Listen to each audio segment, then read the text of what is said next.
Hello students, good morning. मैं हूं lecturer Hari Singh और आज आपको पढ़ाया जा रहा है 10th क्लास की सोशल साइंस की हिस्ट्री का चैप्टर 3, चैप्टर नंबर 3। 2 चैप्टर मैं आपको पूरे कर चुका हूं अच्छी तरह से। आपने उनको पढ़ लेना है, पूरे वीडियो देख लेना है। और ये चैप्टर 3 पढ़ाया जा रहा है और आप जो है इस चैनल को सब्सक्राइब कर लो। इसके अंदर मैं पूरे के पूरे सिलेबस डालूंगा। History, geography, economics, political science, English, Hindi सारे सिलेबस डाल दूंगा। आप आराम से इसको देखते रहना और इसमें आपके मोटिवेशन वीडियो भी मैं डालता रहता हूँ, तो इस चैनल को सब्सक्राइब जरूर कर लेना। तो आज आपको पढ़ाया जा रहा है the making of global world. जो मेकिंग ऑफ ग्लोबल वर्ल्ड है जो है ये चैप्टर नंबर 3 है हिस्ट्री का। इसका अर्थ है कि भाई जो हमारा वैसे इसका ग्लोबल वर्ल्ड का मेकिंग ग्लोबल वर्ल्ड का तो यही है कि भूमंडलीकृत शुद्ध हिंदी होती है इसकी, लेकिन मैं आपको समझा रहा हूँ कि जो ग्लोबल वर्ल्ड है जो आज विश्वकृत संसार बना हुआ है, जैसे कि हमारा पूरा संसार आज जो है एक उसमें हो रखा है। चाहे आप बिजनेस लो, अमेरिका की कंपनियां यहाँ पर आ रही हैं, यहाँ की कंपनियां इंग्लैंड में जा रही हैं, दूसरे देशों में जा रहे हैं। लोग यहाँ से अमेरिका नौकरी करने के लिए जा रहे हैं, कोई इटली जा रहे हैं, कोई सऊदी अरब जा रहे हैं, कोई जो है रशिया में जा रहे हैं, कोई यूक्रेन में जा रहे हैं। तो इसी प्रकार से ये जो ग्लोबलाइजेशन है, ये जो ग्लोबलाइजेशन ये किस प्रकार से हुई, ये कैसे बनी, इसके बारे में इस चैप्टर में पढ़ेंगे। ये कब से शुरू हुई, कैसे बनी और ये किन किन स्टेजों से गुजरी, तो ये पूरा का पूरा हम इसमें पढ़ेंगे। अब सबसे पहले हम पढ़ते हैं प्री मॉडर्न वर्ल्ड। जो आज आधुनिक वर्ल्ड है, आज आधुनिक संसार है, इसके अंदर जो है आप देख रहे हैं कि पूरा संसार जो है एक उसमें से गुजर रहा है, ठीक है नहीं। तो हम देख रहे हैं कि वह जो प्री मॉडर्न वर्ल्ड था, आधुनिक युग से पहले जो ग्लोबलाइजेशन थी वो किस प्रकार की थी, ठीक है नहीं, ये हम इसमें पढ़ रहे हैं, ठीक है। कि आधुनिक युग से पहले जो प्री मॉडर्न वर्ल्ड में हमारा संसार के अंदर एक दूसरे का व्यापार, बिजनेस ये किस प्रकार से होता था, किस प्रकार से आते जाते थे हम लोग, कौन से रास्ते से जाते थे, कौन से रास्ते थे बिजनेस करते थे, ये सारा हम पढ़ेंगे इसमें। तो सबसे पहले है और इसको पढ़ेंगे NCERT बुक की मदद से, लाइन बाय लाइन एक्सप्लेन करेंगे। क्योंकि मेरा पढ़ाने का तरीका यही है कि भाई मैं बच्चों को NCERT की बुक की मदद से एक एक लाइन और एक एक वर्ड की एक्सप्लेनेशन करके बताता हूँ, ताकि बच्चों के दिमाग में किसी प्रकार का कोई भी डाउट ना रहे। अगर मैं खाली PPT बना करके या मोटा मोटा समरी बना कर समझा दूंगा तो उसमें बहुत सारे क्वेश्चन, बहुत सारे वर्ड्स ऐसे रह जाएंगे जो बच्चों के समझ में नहीं आएंगे। तो अब लाइन बाय लाइन मैं आपको NCERT बुक की मदद से समझा रहा हूँ। इसके अंदर बहुत अच्छा लिखा हुआ है। ये बोलता है when we talk of globalisation we often refer to an economic system that has emerged since the last 50 years or so. जब हम ग्लोबलाइजेशन की बात करते हैं तो हम देखते हैं, हम आमतौर पर लेते हैं कि हमारे इकोनॉमिक सिस्टम को, जो हमारी आर्थिक व्यवस्था है उसको लेते हैं। लेकिन ये जो आर्थिक व्यवस्था वाला चैप्टर है ये हम आपकी इकोनॉमिक्स बुक्स में पढ़ेंगे। उसमें मैं आपको अच्छी तरह पढ़ाऊंगा इकोनॉमिक्स बुक में। अभी जो हम पढ़ रहे हैं वो हमारे दूसरा वर्ल्ड के संसार का जो ग्लोबलाइजेशन है वो पढ़ रहे हैं। और हम जो है आमतौर पर सोचते हैं कि भाई 50 ईयर से जो है जो हमारा आर्थिक सिस्टम उसको देखते हैं, लेकिन ऐसा नहीं है।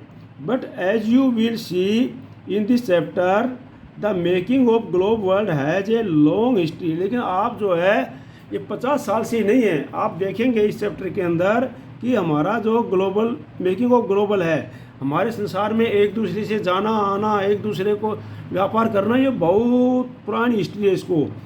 इसका जैसे ऑफ ट्रेड, व्यापार, ऑफ माइग्रेशन, एक दूसरे से दूसरे जगह लोगों का जाना, migration of people in search of work, अपने काम के लिए एक जगह से एक देश से दूसरे देश में जाना, ये बहुत समय से चलता आ रहा है, ठीक है नहीं।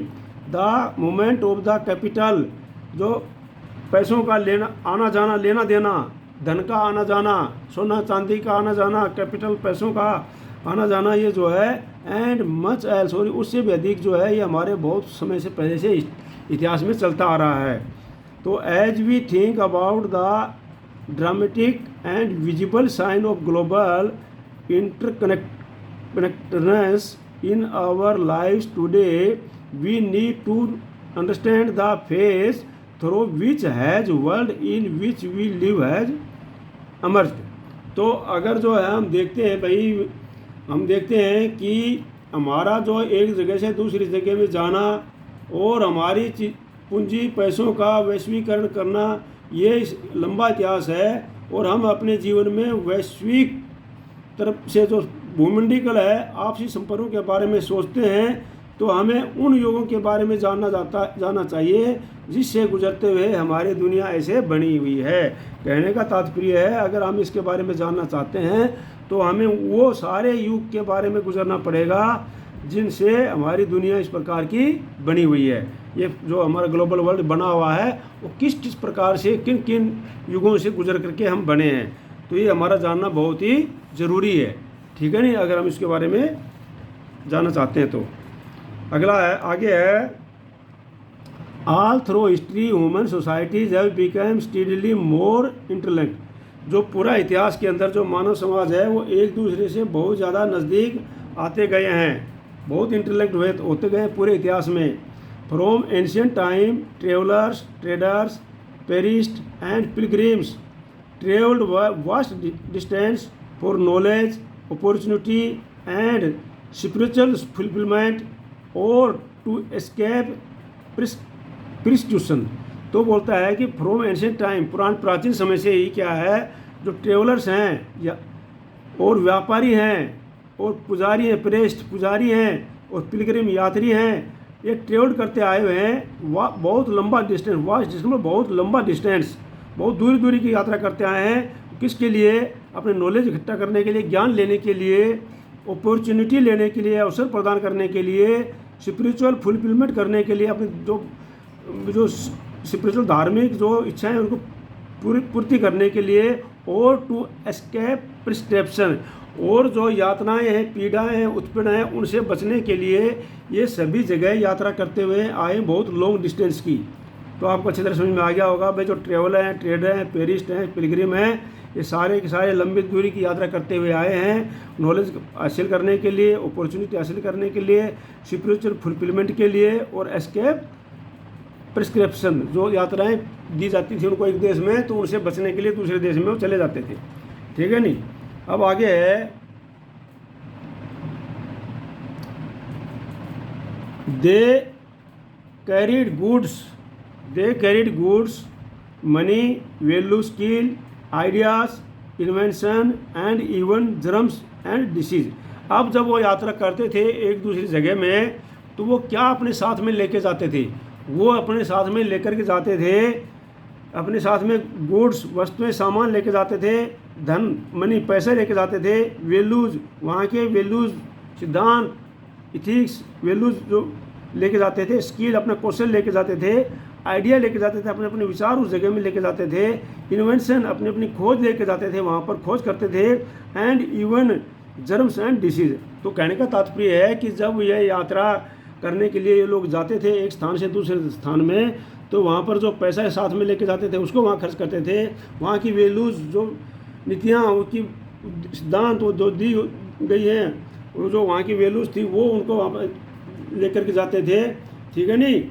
तो जो मूल्य मान्यताएं होती है, वैल्यूज का अर्थ होता है मूल्य और मान्यताएं, वो वहाँ पर लेके जाते थे, स्किल, कौशल लेके जाते थे, अपने आइडियाज लेके जाते थे, और इन्वेंशन लेके खोज, वहाँ पर जाके खोज करते थे, यहाँ अपनी खोज उनको बताते थे, और इवन वहाँ पर बीमारियाँ और बीमारियों के कीटाणु भी साथ में लेके जाते थे कि जब आदमी जाएंगे तो ज़रूरी बात है कि उनके वहाँ के साथ बीमारियाँ भी जाएंगी और जर्म्स भी जाएंगे। तो ये सब चीज़ें एक स्थान से दूसरे स्थान में ये परिवर्तित होती रहती थी, जाती रहती थी पुराने समय से। And early as 3000 BC an active coastal trade linked the Indus Valley civilisation with present day West Asia. जो अर्ली 3000 BC से, मतलब यह जो शताब्दी है हमारी, इसे 3000 साल पहले, मतलब अभी से कहने का मतलब 2054, और उससे 3000 साल पहले 5054 साल पहले 2024, और उससे 3000 साल मतलब 5024 साल पहले N active coastal trade linked the Indus valley, जो उस समय समुद्री यात्राएं थी, जो समुद्री तट थे वो भी सिंधु घाटी की सभ्यता के अंदर जो व्यापार होता था समुद्री तटों पर, वो जो है अभी उस इलाके से हमारे उससे जुड़े हुए हैं। सिविलाइजेशन विद प्रेजेंट है, आज भी जुड़े हुए हैं विद एशिया के अंदर जो है उस समय से लेकर के। For more than A Melania codies the Hindus कोडी और seashells used as form of currency from the Maldives found their way to China and East Africa। अब क्या है, उस समय के जो मालदीव के अंदर जो कोडी क्या है, करेंसी होती थी, ये कोडी होती थी, हमने देखी थी जब हम बच्चे थे तो उसमें बताते थे, उसमें चलती नहीं थी, उसमें रुपया पैसा आ गया था, लेकिन बोलते थे कोडी इससे पहले चलती थी। तो कोडी जो है समुद्र में पाई जाती है और वहाँ पर जो है करेंसी के रूप में इस्तेमाल की जाती थी। और ये कहाँ पाई जाती है, मालदीव में पाई जाती है ये, और इसको जो है ये मालदीव के समुद्र में पाई जाती है। और ये कोडियाँ जो है वहाँ से क्या है चीन और अफ्रीका तक पहुँचती रही है, मालदीव से चीन और अफ्रीका तक, यहाँ पर टू चीन एंड ईस्ट अफ्रीका तक ये कोडियाँ पहुँचती रही व्यापार के द्वारा, ठीक है ना, जो करेंसी थी। The long distance spread of disease carrying germs may be traced as far back as the 7th century. और जो 17वीं शताब्दी थी उससे लेकर के जो बीमारी के कीटाणु थे दूर दूर तक इतिहास में फैलते रहे। ये कब से कब तक, तो the long distance separate distance carrying germs में भी ट्रेस्ड, एक उनको ढूंढा जा सकता है इतिहास के अंदर far from the 7th century 7वीं शताब्दी से लेकर इसमें इतिहास में फैलते रहे हैं। By the 20th century it had become a unmistakable link. और जो 13वीं शताब्दी में तो जो है ये जो बहुत ही इसका प्रचार बहुत तेज़ हो गया था, ठीक है नी, और ये साफ देखा जा सकता था 13वीं शताब्दी में, ठीक है नी। तो यहाँ पर एक चित्र है, ये चित्र है image of the ship on memorial stones Goa museum 10th century. 10th century का जो है शिप का एक चित्र दिखाया गया है यहाँ पर, ठीक है नी, इसको आप देख सकते हैं। उसके बाद अगला पॉइंट आता है हमारा, ये आता है कि भाई सिल्क रूट लिंक वर्ल्ड के अंदर जो था सिल्क रूट किस प्रकार से बना, ठीक है ना, रेशम का जो व्यापार होता था वर्ल्ड में वो किस प्रकार से होने लगा। तो यहाँ पर है, ये आपको दिखाई देगा 1.1 टॉपिक है ये हमारा। तो ये है आपको कि भाई 1.1 topic, the silk routes are good example of vibrant pre modern trade and culture link between distance part of the world. ये जो सिल्क रूट है एक बहुत अच्छा एग्जाम्पल है जो हमारे प्री मॉडर्न व्यापार का, जो प्री मॉडर्न जो हमारा आधुनिक जो मॉडर्न व्यापार है उससे पहले का जो व्यापार का जो सिल्क रूट है एक बहुत अच्छा एग्जाम्पल है। And cultural links between the distance part of the, और संसार के भिन्न भिन्न भागों में जो इसका संसार के भिन्न भिन्न भागों में सांस्कृतिक और व्यापारिक जो संपर्क हैं ये एक हमारा बहुत ही अच्छा उदाहरण है ये, ठीक है नी। The name silk route point The name Silk Route points to the importance of the westbound Chinese silk cargoes along this route। तो ये जो सिल्क रूट है ये हमारे को इम्पोर्टेंस बताता है कि वेस्ट बाउंड चाइनीज़ का जो है यहाँ से इस रूट से जो है चाइनीज़ जो है सिल्क लेकर के वहाँ पर जाते थे। तो कहने का मार्क है कि इससे हमें पता चलता है कि मार्क में जो है भेजे जाने वाला जो सिल्क था वो यहाँ से भेजा जाता था, ठीक है नी। Historians have identified several silk routes over land and by sea. जो इतिहासकार बताते हैं, इतिहासकारों ने पाया है कि उनको पता चला है कि बहुत से सारे सिल्क रूट के बारे में इतिहासकारों को पता चला है, ठीक है नी। Historian identify several silk route over land and by sea knitting together west region of Asia and linking Asia with Europe and northern Africa. ये इसके अंदर जो है बहुत बड़ा क्षेत्र जो एशिया का उससे लिंक किया गया है एशिया, यूरोप और नॉर्दर्न अफ्रीका में। जो सिल्क रूट के द्वारा जो है, इसका कहने का तात्पर्य है कि भाई जो हमारे इतिहासकार हैं उन्होंने बहुत सारे सिल्क रूटों के बारे में बताया है, और ज़मीन और ये जो है इसका they known as Asia link silk route modern they are known have to existed since before the China era and thrived almost till the 5th century. ये जो इसके बारे में जो बताया जाता है कि भाई चाइना का जो रूट था ये 15th सेंचुरी के बारे में किस प्रकार से यहाँ से बाहर जो जाया जाता था, ठीक है नहीं। तो ये कितना जो महत्व था हमारा जो सिल्क रूट, इसके बारे में इसको जोड़ते हैं, ठीक है। तो ये जो है हमारा है, but Chinese pottery also travelled the same route as did exist and spices from India and South East Asia. जो चाइनीज जो पोट्री थी वो भी इसी रूट से बाहर गई है, और textile route and spices from India and South Asia से इसी प्रकार से इनका व्यापार होता था, ठीक है कि नहीं। अगला है in return precious metal gold and silver followed from Europe to Asia. और जब वापस आते थे तो वहाँ से जो है कीमती मेटल जैसे गोल्ड सिल्वर है ये यूरोप से एशिया में आता था इस रूट के द्वारा। Trade and culture exchange always went hand in hand. Trade व्यापार और कल्चर जो है ये हाथों हाथ चलता है। Early Christian missionaries almost certainly travelled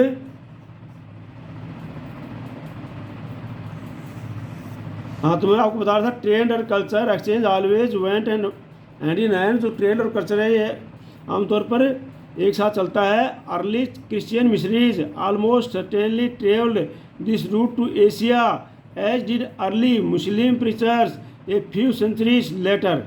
अब क्या है यहाँ पर जो बहुत पुराने टाइम में जो क्रिश्चियन मिशनरीज थे, जो क्रिश्चियन के जो मिशनरीज तो जो उनके धर्म को मानने वाले थे, उन्होंने almost certainly travelled this route, इस रूट से एशिया में यात्रा की है। और बाद में जो है मुस्लिम धार्मिक नेताओं ने भी फ्यू सेंचुरीज लेटर यात्रा की है। Much before all this Buddhism emerged from eastern India. और इसके बाद जो है बुद्धिजीव जो है वो भी जो है eastern India and separate in several direction through interesting point on the silk route. और इस सिल्क रूट के द्वारा जो बुद्धिज्म थे वो भी इंडिया के अंदर और सभी जगह उन्होंने अपने अपने जो निर्देश दिए हुए हैं इसी सिल्क रूट के द्वारा। तो कहने का तात्पर्य ये है कि भाई हम इस पैराग्राफ के अंदर ये समझते हैं कि आधुनिक काल से पहले के युग में ही दुनिया के जो है दूर दूर मार्गों से क्या है व्यापार संपर्क होता था। और ये सिल्क मार्ग जो है ये इसका एक बहुत बड़ा उदाहरण है। और सिल्क मार्ग से पता चलता है कि इसी मार्ग से पश्चिम को भेजने वाले जो चीनी रेशम सिल्क हैं उनका क्या महत्व था, ठीक है नहीं। और इतिहासकारों ने सारे सिल्क मार्गों के बारे में बताया है। ज़मीन या समुद्र से होकर गुजरने वाले ये रास्ते जो है एशिया के विशाल बड़े बड़े क्षेत्रों से जोड़ने का काम करते थे, बल्कि एशिया से यूरोप और उत्तरी अफ्रीका को भी ये रास्ते जोड़ते थे, ठीक है। ऐसे मार्ग जो है ईसा पूरे के समय से ही सामने आ चुके थे। जब जो है ईसा आए थे हमारे, ईसा से पूरे उसके मार्ग से लोग रास्ते जो है हमारे सामने आ चुके थे।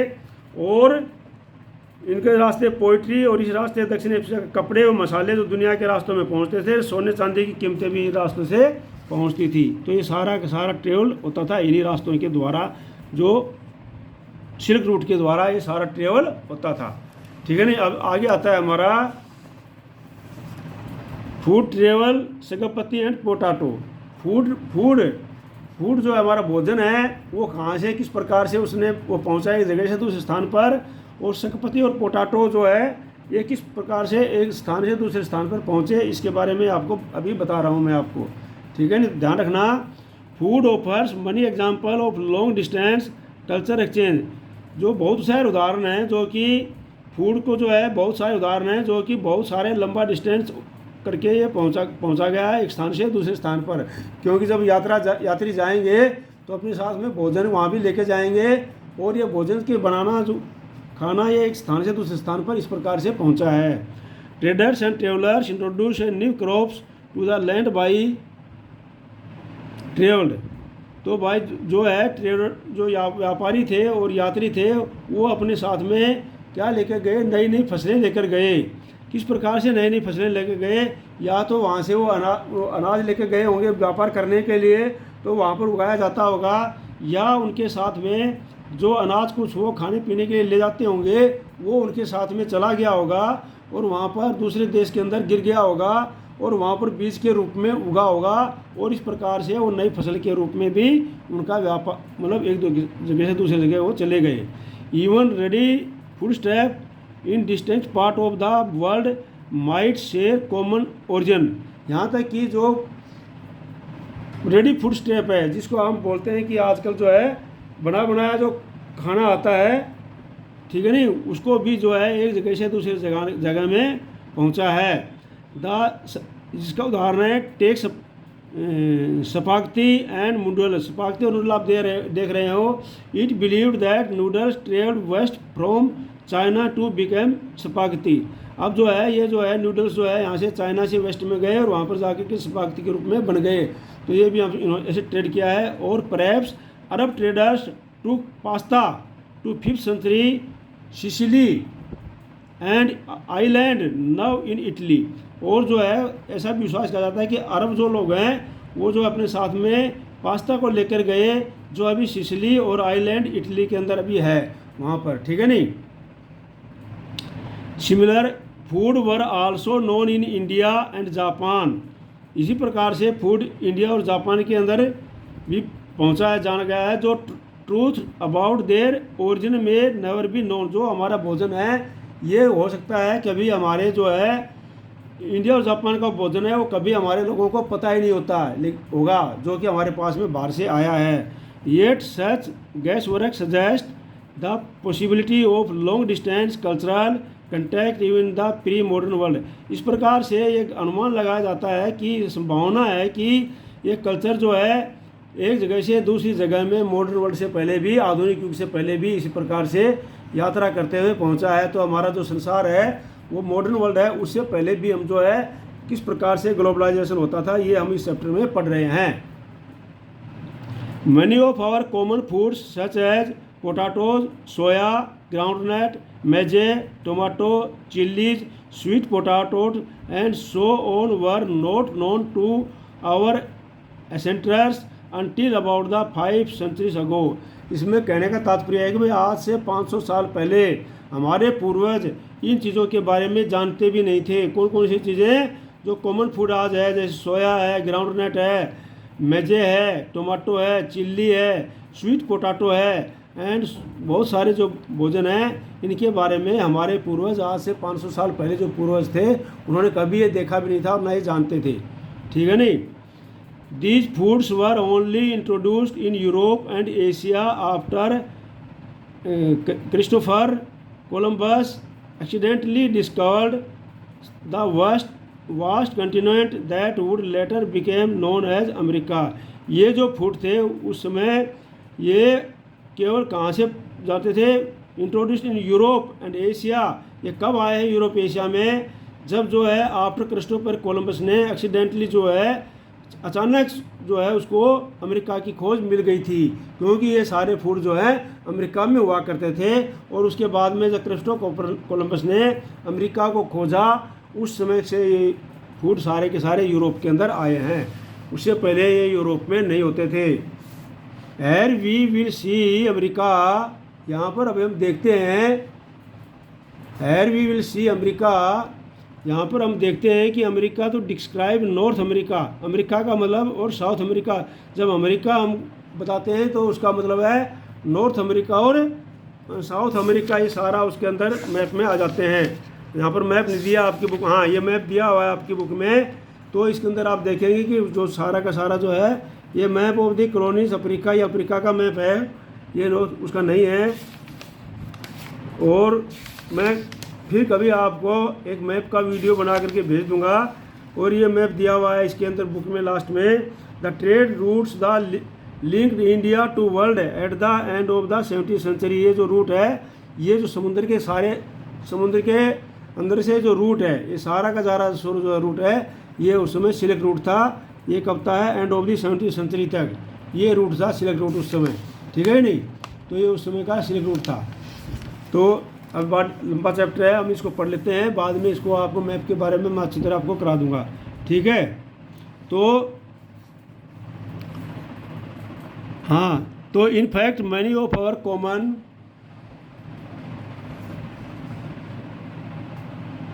In fact, many of our common foods came from America's original inhabitants, the American Indians। जो है मेन चीज़ से जो हमारा जो भोजन आया है वो कहाँ से आया है? अमेरिका से आया है। वो अमेरिका का ओरिजिन वहाँ पर रहने वालों से आया है, और विशेषकर अमेरिकन इंडियन जो यहाँ पर आए हैं उनसे हमारा ये जो भोजन है यहाँ पर हमारे को आया है। इस प्रकार का भोजन जो अभी बताया गया आपको। Sometimes the new crops could make the difference between life and death. कभी कभी जो है नई क्रॉप्स के अंदर ज़मीन और आसमान का अंतर हो जाता है, ठीक है नहीं। कभी कभी जो नई क्रॉप्स के अंदर ज़मीन और आसमान का अंतर हो जाता है नई क्रॉप्स आने से। यूरोप्स ये जो sometime the new crops could make a difference between life and death. कभी कभी क्या होता है, नई फसल आने से लोगों के जीवन में ज़मीन और आसमान का अंतर हो जाता है। इसका मतलब ये लाइफ एंड डेथ का ज़मीन और आसमान। Europe's poor began to eat better and live longer with the introduction of the humble potato. जब ये पोटैटो के बारे में पोटैटो आया तो यूरोप के लोगों को अंदर खाना बहुत अच्छा बनने लगा, और उनकी लाइफ ही पूरी चेंज हो गई। उनके लाइफ के अंदर बहुत बदलाव आ गया पोटैटो के आने से। Ireland's poorest peasants became a depend on potatoes that when disease destroyed the potato crops in the mid 1840s, hundreds of thousands died of starvation। और ये पोटैटो के ऊपर जो यूरोप के लोग इस प्रकार से डिपेंड हो गए कि भाई जो है आयरलैंड के जो पूरेस्ट पीजेंट थे वो सारे के सारे डिपेंड हो गए पोटैटो के ऊपर। और ए वन डिसीज डिस्ट्रॉयड, एक बार जो है पोटैटो को बीमारियों ने ख़त्म कर दिया पोटैटो की फसल को।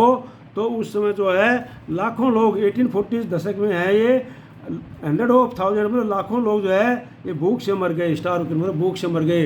इतने लोग जो है पोटैटो के ऊपर वहाँ पर डिपेंड हो गए थे, ठीक है नहीं। अब आता है कंक्वेस्ट, डिसीज एंड ट्रेड। तो किस प्रकार से जो है विजय हुई, कंक्वेस्ट हुए, वहाँ पर किस प्रकार से विजय हुई, बीमारी और व्यापार किस प्रकार से हुए, तो इसके बारे में अभी हम 1.3 में पढ़ रहे हैं इसको।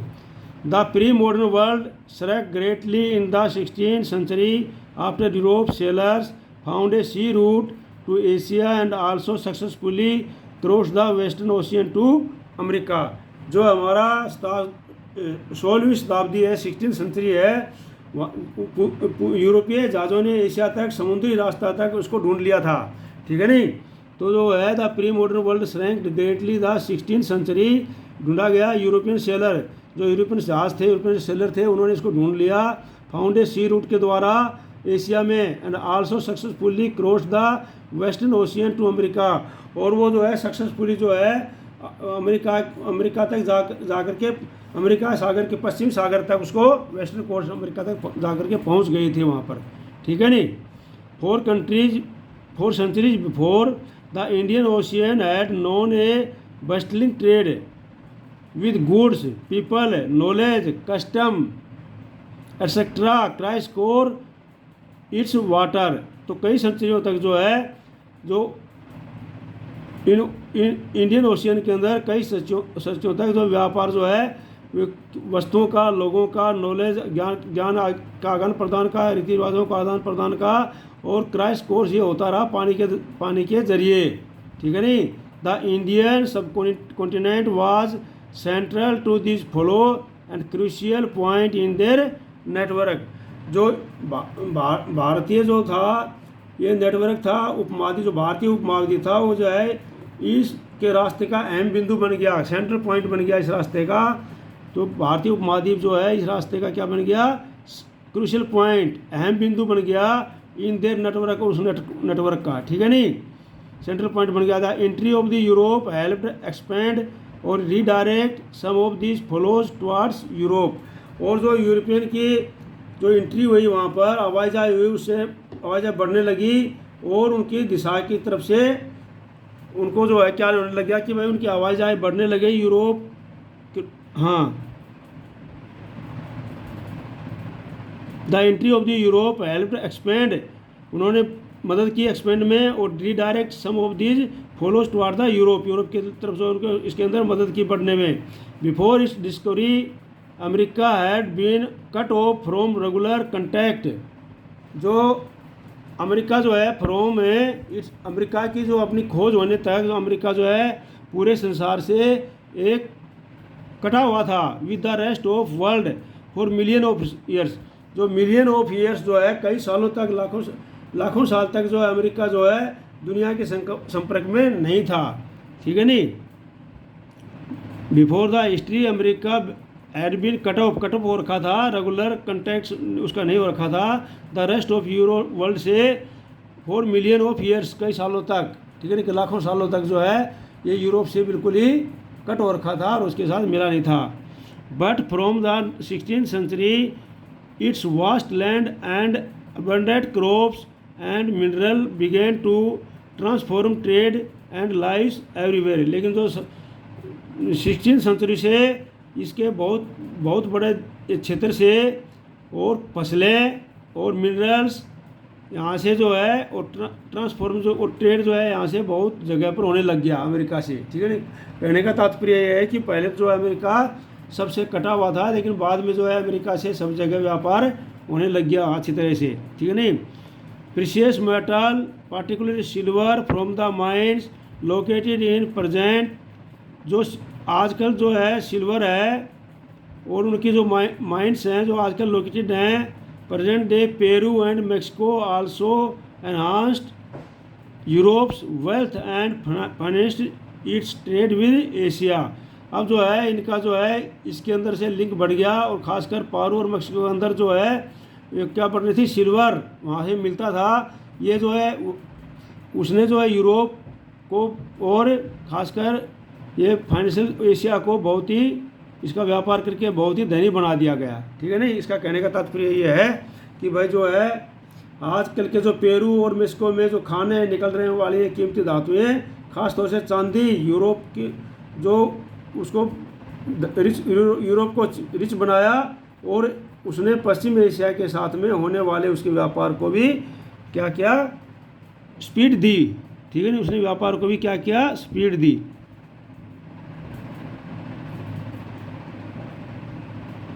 अब क्या है,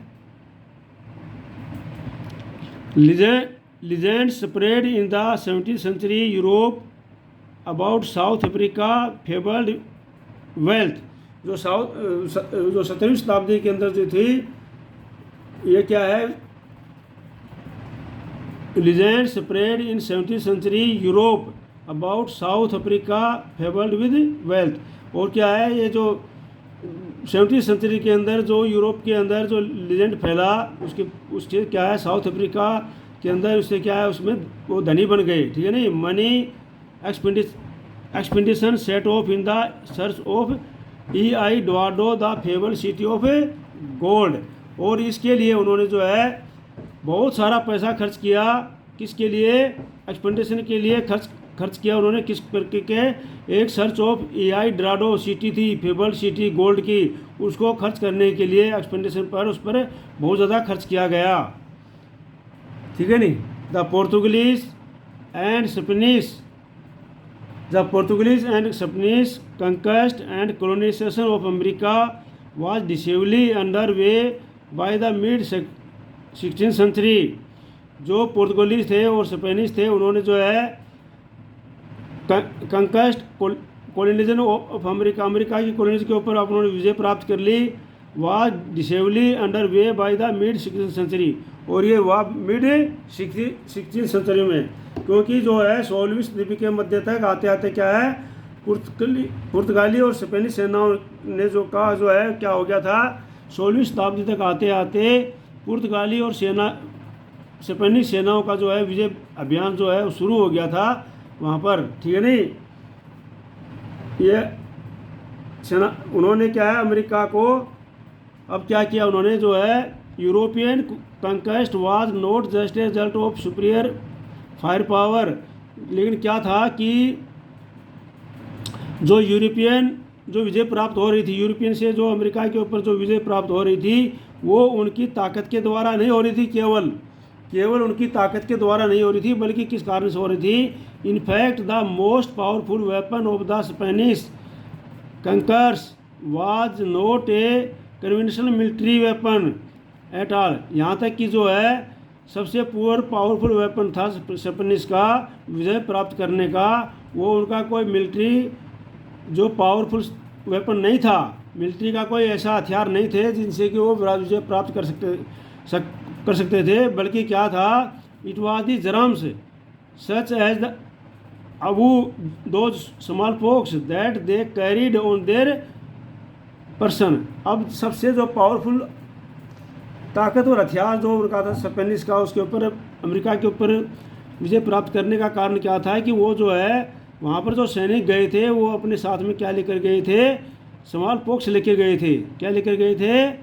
डिसीज बीमारी लेकर गए थे, क्योंकि जर्म्स लेकर गए थे वहाँ पर स्मॉल पॉक्स के बीमारी का जो सैनिक गए थे। अब क्या था कि because of their long isolation, बहुत अब वहाँ पर जो है वो जो अमेरिका थे वो बहुत समय तक आइसोलेशन में था, मतलब अकेला रहता था।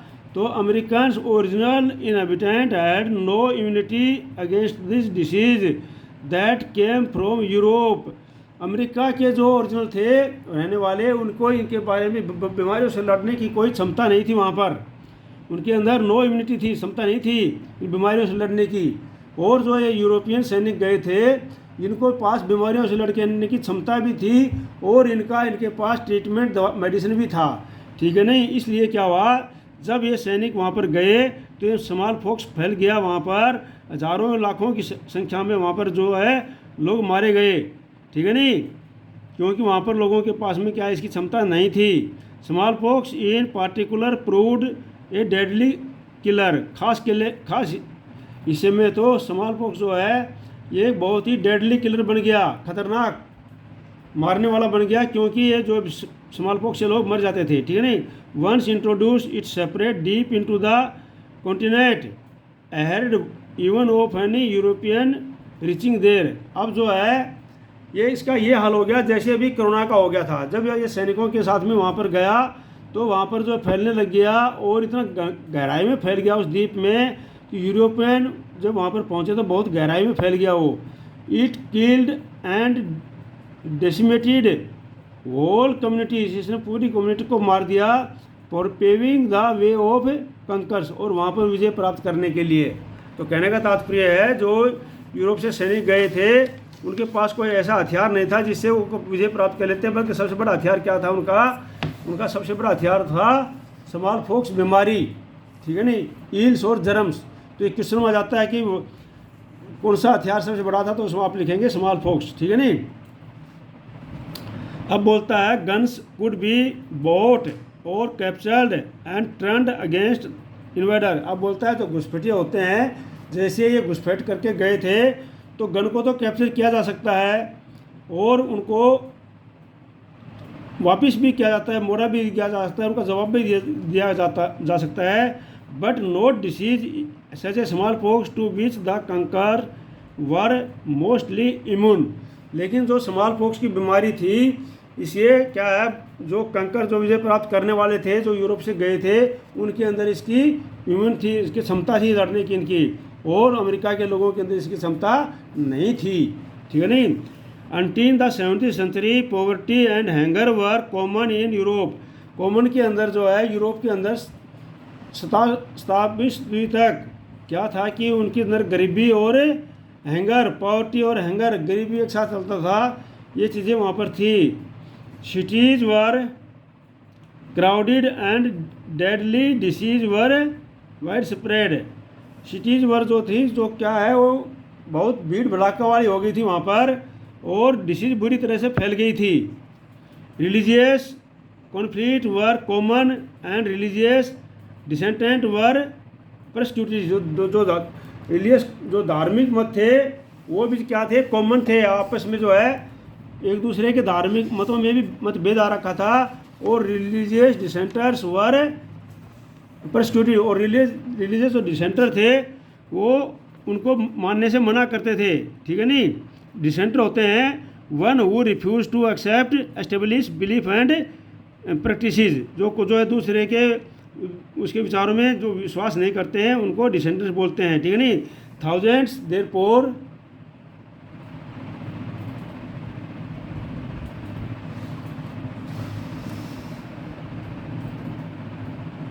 हाँ, तो thousands therefore fled Europe for America. तो इस प्रकार से हज़ारों लोग जो है यूरोप से लोग जो वहाँ पर अमेरिका में गए।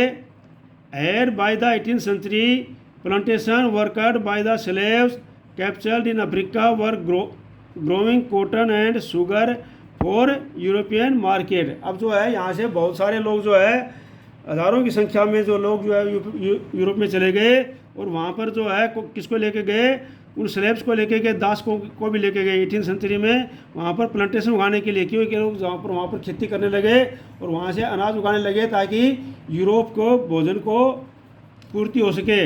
और वहाँ से कॉटन ग्रोइंग करने लगे और शुगर यूरोप के लिए मार्केट के लिए।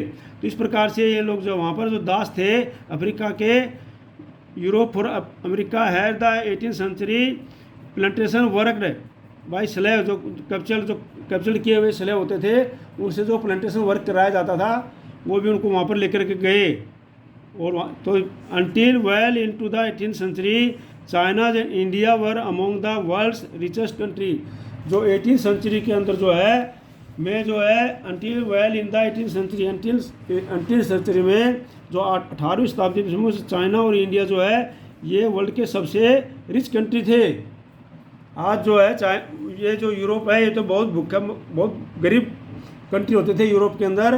तो चाइना और इंडिया ये जो वर्ल्ड के सबसे रिचेस्ट कंट्री थे 18th सेंचुरी में, ठीक है नहीं। They were also preeminent in Asian trade. वो जो एशियन ट्रेड के अंदर जो बहुत ही जो एशियन ट्रेड थे उसमें काफ़ी माहिर थे वो, और एशियन ट्रेड कर रहे थे काफ़ी समय से, ठीक है कि नहीं।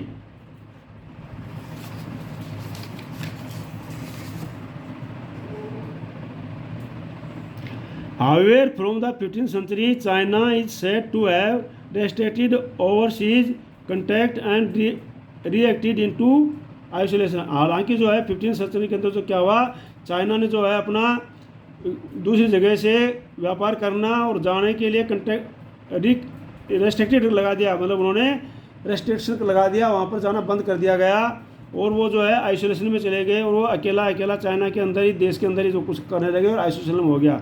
Chinese reduce role and the rising importance of the Americas gradually moved the centre of the world trade westward. जब चाइना का जो इम्प्रेशन ख़त्म हो गया तो उसका इम्पोर्टेंस ख़त्म हो गया, तो अमेरिका ने धीरे धीरे जो है अपना मूव किया वहाँ पर व्यापार करने के लिए, और उसका सेंटर था ट्रेड वेस्ट वर्ल्ड, उसका सेंटर था Europe. Now emerged at the centre of world trade, जो कि आज जो है अमरेज है किसके अंदर, वर्ल्ड ट्रेड के अंदर मतलब अमरेज है। तो इस प्रकार से जो है धीरे धीरे ये व्यापार बढ़ा। तो आज हमने जो इसका पहला पॉइंट जो है कंप्लीट कर लिया है कि भाई जो है प्री मॉडर्न वर्ल्ड में जो व्यापार किस प्रकार से होता था, किस प्रकार से जो व्यापार जो है सिल्क रूट के द्वारा गया, उसको वहाँ पर जो है लोगों ने अपने धार्मिक विचारों का आदान प्रदान किया और लोगों ने धन का आदान प्रदान करते थे, कैपिटल का लेते थे, भोजन का आदान प्रदान करते थे, फसलों का आदान प्रदान हुआ और यहाँ तक कि डिसीज़ का भी आदान प्रदान हुआ। क्योंकि डिसीज़ के कारण जो यूरोपियन कंट्री थे उन्होंने अमेरिका के ऊपर कंकर प्राप्त की, विजय प्राप्त कर ली, क्योंकि अमेरिका जो उनकी गनों का जवाब दे सकता था, उनको कैप्चर कर सकता था, लोगों को कैप्चर कर सकता था, लेकिन बीमारियों को क्या करता, वहाँ पर बीमारियों के लिए कोई दवाई नहीं थी और वहाँ पर चिकन पॉक्स जो फैल गया था, यूरोपियन सैनिक लेके गए थे अपने साथ में, यूरोपियन सैनिकों के पास में तो उसको लड़ने की क्षमता थी लेकिन अमेरिकन लोगों के पास में नहीं थी, और वहाँ पर संख्या में लोग मारे गए वहाँ पर। तो इस प्रकार से जो है व्यापार जो चला। अब जो है अगले टॉपिक में हम पढ़ेंगे कल द 19th सेंचुरी 1814 एंड 1815 से लेकर के 1914 तक पढ़ेंगे। कल जो हम पढ़ेंगे 1815 से लेकर 1940 तक पढ़ेंगे 1914 तक पढ़ेंगे, क्योंकि उसके बाद वर्ल्ड वार शुरू हो गई थी 1940 में, और वो वर्ल्ड वार के बारे में बाद में हम अगले उसमें पढ़ेंगे। तो आज जो है टॉपिक पढ़ाया है, इसको याद कर लेना। वीडियो को इसको जो है सब्सक्राइब जरूर कर लेना चैनल को। मैं एक एक टॉपिक आपके पास भेजूँगा, और वीडियो को लाइक करना, शेयर करना और सब्सक्राइब जरूर करना। जय हिंद, जय भारत।